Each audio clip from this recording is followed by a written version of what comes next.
We are getting a new Superman movie next year and the kickoff of the DCU. Apparently, they say it's happened with Creature Commandos. Let's be honest. Superman is the kickoff of James Gunn's next legacy with DC characters and will determine whether or not this DC Studios, DCU is actually going to be a success. If it doesn't work with Superman, I don't believe that they will be given the leeway to really make many more movies that aren't in production. I don't think that Warner Brothers want to keep losing money hand over fist on DC superhero movies. That has not worked out for them the way that the DCU has. And a lot of people are demanding, they're waiting for this first Superman trailer. Me personally, I don't really care. It'll be out when it's out, and we'll see how it looks. I'm sure it'll look crazy. You know, they can make anything look good in a 1.5 minute trailer. Also, they can make anything look bad. Just look at Transformers 1. So I'm not like particularly frothing at the mouth, but a lot of people are. They are messaging James Gunn specifically, and he's actually answering a lot of this stuff. And that's one of the things I like about James Gunn, that he is relatively transparent. He does not mind interacting with people and answering questions, or even just definitively putting a statement out there about a rumor. A new rumor is circulating that the new Superman trailer is being held up by Michael DeLuca or some other executives at Warner Brothers. Now, like all the rest of the rumors floating around the DCU, James Gunn is setting things straight. The DC Studio CEO addressed concerns on Threads again, saying there is no studio except him and co-president Peter Safran at DC cutting footage together, and that they are engaged in a rigorous process the former has demanded since making the Guardians of the Galaxy trilogy. And specifically what he's saying there is, know that it's not being delayed because of interference from executive at Warner Brothers, that he personally is cutting the trailer together, working hand in hand with marketing and everything to make sure that it's done right, which is apparently something that he's done, even since the beginning with Guardians of the Galaxy. So stating the only people working on this are he and Peter Safran to get it ready for the big release, to get excitement up for Superman. So apparently there is nobody at Warner Brothers that is holding up the process, that everything is going along smoothly and as you would expect. And this is not James Gunn's first rodeo. He did this with the Guardians of the Galaxy trilogy. He certainly did it with the Suicide Squad as well. Well, it's not his first rodeo, and it's going along exactly as you would expect. Then Scooper Grace Randolph stepped in, saying that she actually knew, though her intel and accuracy have been hit or miss over the years, her sources tell her there is an upcoming press event for Superman's first trailer, stating Superman trailer press event is now actually the week of the 16th. She tweeted, so the trailer will drop sometime after the event. Randolph then added the event is for select press, limited invites. A fan questioned Gunn on Threads. There has been some reports on Twitter that your Superman trailer will be released on December 16. Is this true? And if not, can you please tell us? Gunn replied, no. I don't know that Grace Randolph missed that one completely. She's just saying that there's a press event where selected press will get to go there and actually screen the trailer for Superman. And then after the 16th, it will be released sometime. Not exactly putting your balls out there on the line, but it was nice seeing people jumping out of the Grace Randolph thing. She's wrong on a lot of stuff. She's not exactly a scooper. I don't know why people keep calling her that. Who's the other one that's not all that correct? Is it My Time to Shine Hello? Well, wrong on a lot of stuff. There's a lot of stuff that My Time to Shine Hello puts out, and you're just looking at it, you're like, oh, that's got to be complete bullshit. There's no way that could be right. So maybe after the 16th, because there could be a special press release viewing of the Superman trailer, in which case I'm sure there will be people talking about it, and then it'll be leaked, and then it'll finally show up on YouTube, and maybe it will be the most downvoted video in the history of YouTube, even though you can't see downvotes anymore. If you are having consternation or worried about the film, we did get an update from one of the key actresses within the Superman production. Isabella Merced, who portrays Hawkgirl in Superman, had a message to share with fans out there who have been wondering what they can expect from Gunn's efforts, stating the whole movie is very loyal to the comic books, but with a James Gunn twist. I think it's really funny, it's clever, it's heartwarming. At least that was my experience on set. Obviously, things can change in the editing room, but God, I love James, Merced shared, explaining how Gunn created a set environment that allowed actors room to get excited, have faith in it, and relax into the role. So there you go. If you're wondering if this is going to be a true interpretation of Superman, Isabella Merced, who's playing Hawkgirl, says, yes, this is going to be comic book accurate, but with a James Gunn twist. What does that mean? I don't really know. And I don't even know if Isabella Merced is a comic book fan. This might not be a Miss Marvel,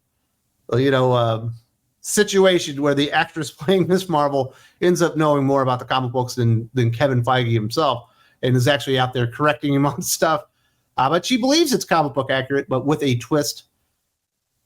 I don't know. I have concerns about what James Gunn is wanting to do here, mostly focusing on the fact that apparently, a lot of it is going to be centered on Clark Kent Kal-El's relationship with his father and Krypton and all that stuff. Krypton's an important part of Superman's legacy, of his origin story, of his lore, and all that, but it's easily the most uninteresting part of it. And his father really isn't Jor-El. I mean, he's his father. He did sire the young man, but for all intents and purposes, his father is Pa Kent, who raised him to be a humble, morally centered young man that was going to go out there and change the world and save everybody's lives and all that kind of stuff. Not a lot of that has to do with Jor-El. Now, Jor-El is certainly important that he's got the crystal, he's got the Fortress of Solitude, certainly teaches him about his Kryptonian heritage and maybe why he has some of his powers and stuff like that, depending on where you want to go back to and what source material you want to get into. Kind of varies on how important Jor-El ends up really being, but I do have a feeling that he's going to focus in a lot of that. I don't ever want to see Krypton again. I'm just not interested in it. But James Gunn has also stated, we've probably seen the origins of Superman and Batman enough. So hopefully we don't get an origin story, but hopefully we don't get a whole lot of Krypton either. But, a James Gunn twist could be a really bad thing because while I do think James Gunn is a very talented director, he certainly has an ear for soundtracks, and he has a good idea of when to throw certain songs and the crescendo of a song into his film and make it a really cool, impactful moment. And he certainly has a really good understanding of character moments, how to build to something and pay it off, and where you're like, oh my goodness, I got goosebumps going on here, over what happens with Star-Lord in this moment, because he knows how to pay off great character moments and really make you invest fully into the character. A lot of his twist and his jokey shit can get in the way of his fucking story. And he can go a little bit too far. Go watch Guardians of the Galaxy Volume 2. Not nearly as strong as the first movie. It's not as strong as the third movie either, because he got way too jokey, way too funny, way too clever, and way too twisty in that particular film. And I think James Gunn ends up being kind of the biggest impediment to success of Guardians of the Galaxy Volume 2, which actually had kind of a cool story to tell. It had some interesting things to say about the parentage of Star-Lord, and, seeing, the Ego, the Living Planet was really weird. And I thought Kurt Russell was great in there. But there's so many stupid moments like Taserface and the stupid, God, I can't even remember the gold people. Is it the Sovereign? What a just waste of fucking time in there. And then you throw in the Warlock fucking hints and all that stuff. And sometimes a James Gunn twist can actually kind of derail a lot of the great stuff that he's done. So I hope he doesn't do that with Superman, because, with the stuff that he's done with Guardians and certainly even with Suicide Squad and definitely with fucking Peacemaker, a lot of jokey elements in there, not taking the source material too seriously. And I think you can't do that with Superman because he's the alpha of the DC Comics universe.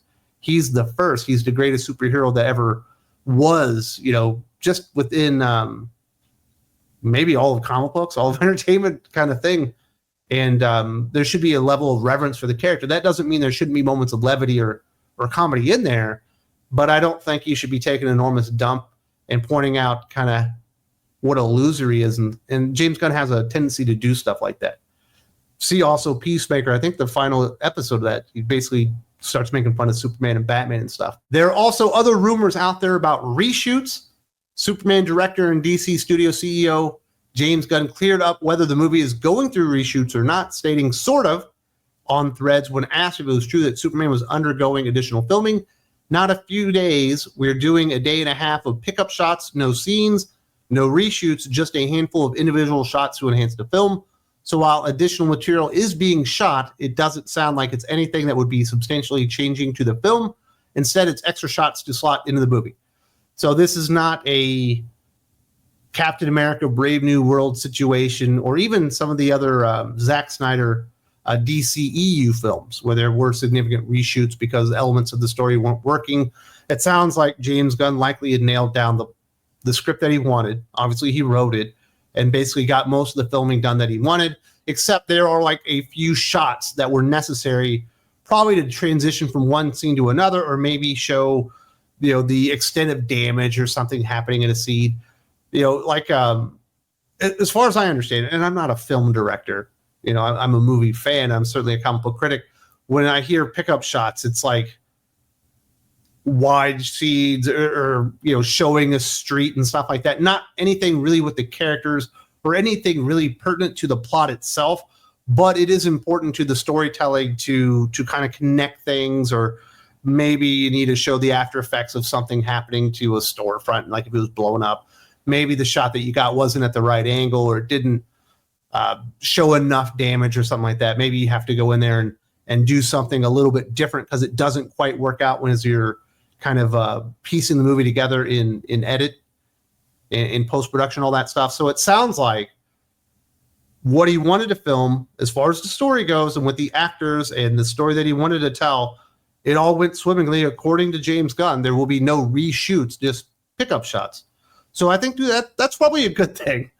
You start hearing reshoots and you start getting cold feet. Not that reshoots are always a bad thing. I happen to like World War Z a lot, shockingly more than I anticipated I would, because while it's based on the book World War Z, like the oral history of the zombie apocalypse or whatever, it's very loosely based. And I guess the original ending of it was so depressing. You remember, what was his name? Matthew Fox, who was the star of Lost. Remember when you saw him in World War Z? And then he doesn't really do anything after that. And you're like, wow, it's weird that they got such a big name actor that was in such a high profile role to play such a small part. Well, his part wasn't small. In the original ending, like he's nailing Brad Pitt's wife, and he's got her kids and stuff with him because she thinks he's dead. And it turns out that was a really depressing ending and people didn't like it. And they went and reshot the entire last third and came up with a brand new ending and had to reshoot everything. Substantial, enormous reshoots on that one, and it made it a better movie because I think World War Z ended up being pretty good. So reshoots don't have to be a bad thing. It just so happens that they're normally an awful thing, especially with like the MCU. But we're not getting reshoots in the DCU, at least not yet. Certainly not with Superman. The last thing that we have really isn't Superman related, but it is DCU related. Green Lantern star Aaron Pierre has finally broken his silence on his role in the upcoming HBO show Lanterns, reassuring fans that the legendary DC comic book character is in safe hands. In an interview with comicbook.com, Pierre states, "What I can tell you is that the team are just super, super excited to have this opportunity to bring this story to the people. And so far as I'm concerned, I'm going to do my very best to serve and honor and elevate in any way I can John Stewart and the Green Lantern Corps. Hopefully I serve that and it resonates with me." And of course, Aaron Pierre was cast as John Stewart. That was definitely overshadowed with the casting of Hal Jordan. Now, Aaron Pierre is going to be playing John Stewart in the Lantern series. I think that's really interesting casting. Obviously, it was really overshadowed by the Kyle Chandler as Hal Jordan casting. Not only because Kyle Chandler is like an award-winning actor, and obviously, he had Friday Night Lights, but he had a lot of other shows that were very, very memorable. Kind of a bigger name actor. Definitely an older gentleman than I would have expected to play Hal Jordan. I'm not exactly happy about that one, but that's kind of the one that made the big news. Whereas Aaron Pierre, he's not a brand new actor. He's actually had some roles that people will recognize and remember, but he's not quite as high profile as Kyle Chandler is. And I think this casting is actually pretty good. I think this will probably work for John Stewart. I think John Stewart's a cool character. I'm just disappointed, basically how Jordan's going to be Gandalf. Fully fledged, he's going to be Obi-Wan Kenobi. He's going to be the mentor character rather than going through really on the adventure and stuff. It's mostly going to be focusing on John Stewart. But I do think they got this casting right. And it sounds like he's dedicated and really wants to do the character of John Stewart justice within the DCU in the show Lantern. So that's always good news. Hopefully that ends up working out because I do love the Green Lantern Corps. I like a lot of the Green Lantern characters. Obviously, Hal Jordan being my favorite, but I do like John Stewart a lot. I have a level of affinity for Guy Gardner. It's kind of a love-hate type of thing. Certainly like Jess Cruz a lot. I imagine we'll be getting some cameos and stuff like that. But it sounds like the man that will really be the de facto star of the show, Aaron Pierre, is dedicated to the role and trying to be comic book accurate. Sounds like he's probably got his nose in comic books, trying to understand the character of Jon Stewart. What'll be interesting is which version of Jon Stewart we're going to get. You know, the very first one, when they first introduced him, he was like an architect. And that's like who he was. But then later on, I guess they decided to introduce and kind of change him up. And, you know, now all of a sudden he was a Marine. So his constructs really changed. Like at the beginning, they were really technical and weird and kind of really cool looking. But then once they decided that he was a Marine before that, they became like big ass guns and tanks and shit like that.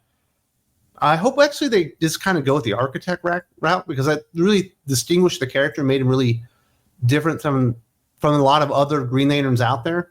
And I don't believe the Marine Corps stuff really enhanced the character or added much, although certainly they do use it as a explanation of why he's such like a good strategist and tactician in the field when he's leading troops and stuff like that. But I don't know that he did the Marine Corps stuff for that. He probably could have just done it, and then the other people recognize it, and certainly the reader recognizes it. But it'll be interesting to see like what the baseline version of the character is. Is he going to be a Marine, or is he going to be an architect? Perhaps it'll be both. We shall see. But there you go. James Gunn, not one to shy away from answering rumors out there about the projects that he's working on, specifically Superman, the biggest project he's ever worked on his entire career. The entire future of a studio depends on this. DC Studios and the DCU that James Gunn and Peter Safran are laying out there. Yes, we did get Creature Commandos, but let's not kid ourselves. It's nothing in comparison to Superman and the importance in the future and longevity of what I hope to be a very successful shared superhero movie universe based on DC characters, the best damn heroes in all the superhero comic books. If you do appreciate what I'm doing here, bringing you the news, not only on comic books, but comic book related movies, TV shows, stuff like that, a little levity, having some fun conversations, and you would like to support my mission here on Thinking Critical YouTube, the best place to do that is Thinking Critical Patreon. There's a link in the video description. I would like to invite you to come visit me there, see what's going on, see if there's a tier that you like. Lots of podcasts going on basically every single day of the week, and I hope you will find us very enjoyable over there. Hope to see you soon.